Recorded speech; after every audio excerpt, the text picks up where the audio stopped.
Ya, espero que se escuche bien. Vamos a realizar una pequeña simulación de cómo utilizar la ley de Ohm en un circuito serie. Recuerden que en un circuito serie la corriente o intensidad I es única en todo el circuito.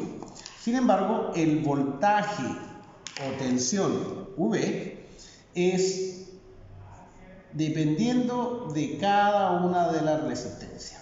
Depende de la resistencia.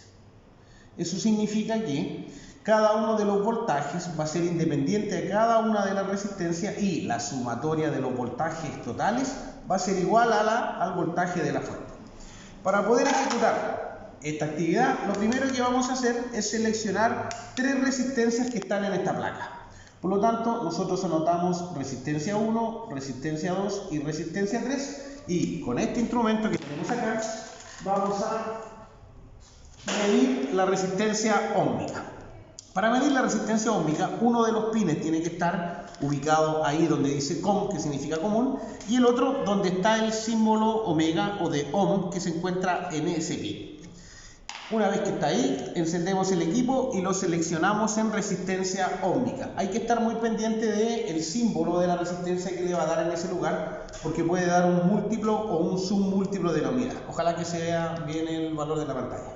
¿Ya? Y yo lo posiciono, voy a elegir esta primera condición y dejo el instrumento ahí hasta que se relaje un poquito.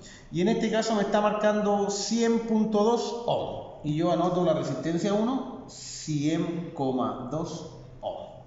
Voy a medir la segunda de la resistencia, que elegí la de un poquito más arriba. Lo dejo un rato a que se relaje el instrumento y me marca 217,5 ohm. Y un tercero que está mucho más arriba y lo dejo ahí y me marca 466 ohm. Y lo voy a dejar ahí, 466 ohm. ¿Ya? Por lo tanto, tengo ese y esa resistencia.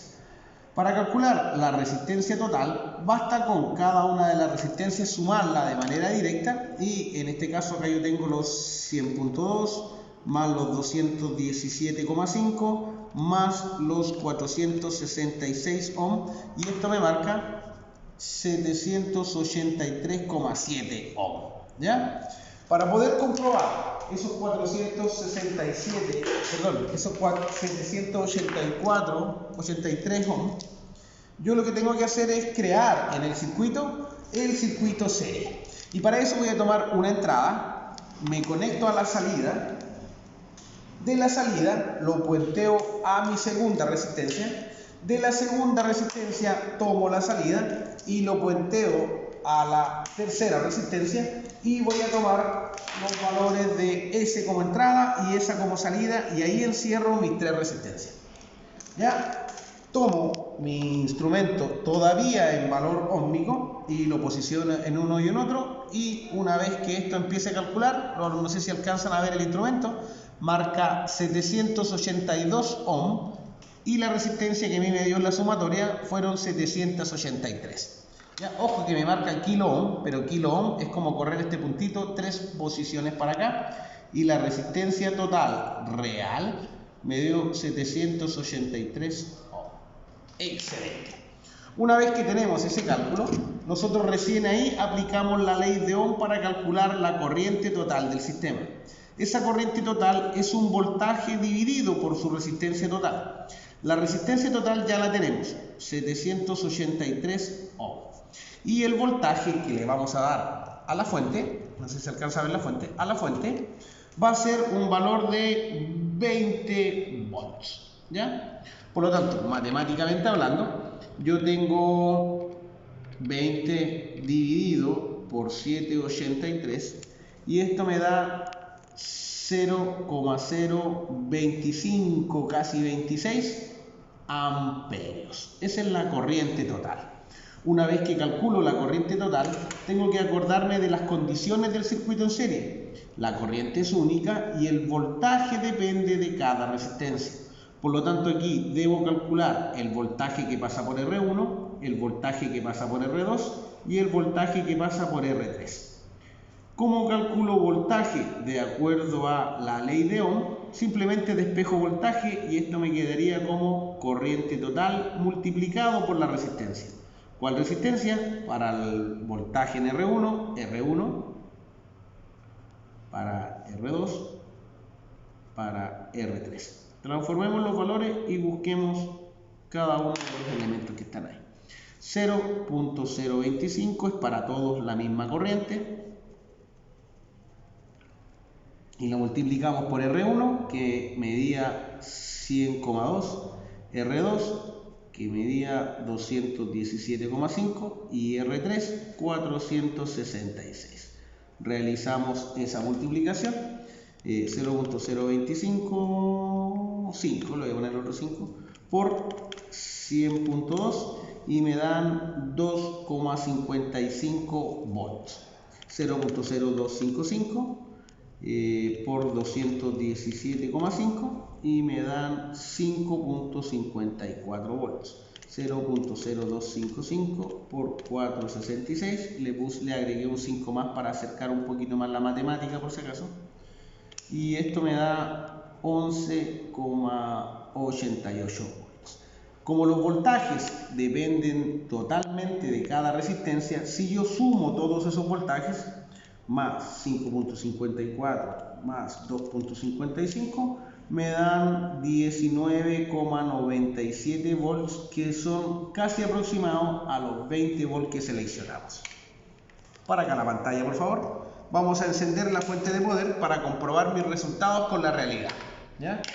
Para encender la fuente de poder nosotros le damos la energía y lo primero que tenemos que hacer es llegar a los 20 volts. Por lo tanto lo regulamos rápidamente a los 20 volts. Lo voy a dejar ahí y en el instrumento vamos a programar esto para medir voltaje continuo con los pines en el mismo lugar. Lo posicionamos acá, uno y uno en cada una de las fuentes, y lo revisamos en el instrumento que me den, justo se me corrió, ahí sí, que me den los 20 volts. Voy a ver la posibilidad de dejarlo lo más cercano al 20,0 posible, que 20,1, ya. Y tomamos nuevamente unos cables punta banana, lo conectamos a la fuente de poder y de la fuente de poder lo energizamos a la primera de las bobinas. Tomamos el segundo cable y lo conectamos a la salida de la segunda bobina. Ahí está todo mi circuito resistivo conectado. ¿Qué es lo que vamos a medir primero? La corriente total. Para medir la corriente total, el selector debe estar en la letra A continuo y el pin de la esquina derecha se cambia a donde dice 10A. Y para poder medir hay que interrumpir el circuito. En otras palabras, hay que sacar uno de los cables, posicionarlo en ese conector y el otro pin va a reemplazar ese valor que tiene. ¿Cuánto me da? 0,025 amperes marca el instrumento, que es justo la dimensión que me dio en ese lugar y por lo tanto la primera ya estaría correcta. Ahora vamos a comprobar el voltaje que pasa por 1, por 2 y por 3 y este debe igualarse al voltaje de la fuente. Volvemos el circuito a su originalidad, posicionamos el multímetro para poder medir voltaje continuo con los pines donde corresponde y ahora la resistencia se mide totalmente en paralelo. Por lo tanto, una la posiciono acá y esta me da 2,56 volts y ahí me marca 2,55, estaría excelente. La segunda me marca 5,57 volts y mi cálculo fue 5,54 y la tercera debería llegar cerca de los 12 volts, que 11,90, y ahí me marca 11,88. Excelente, así se comprueba un circuito serie.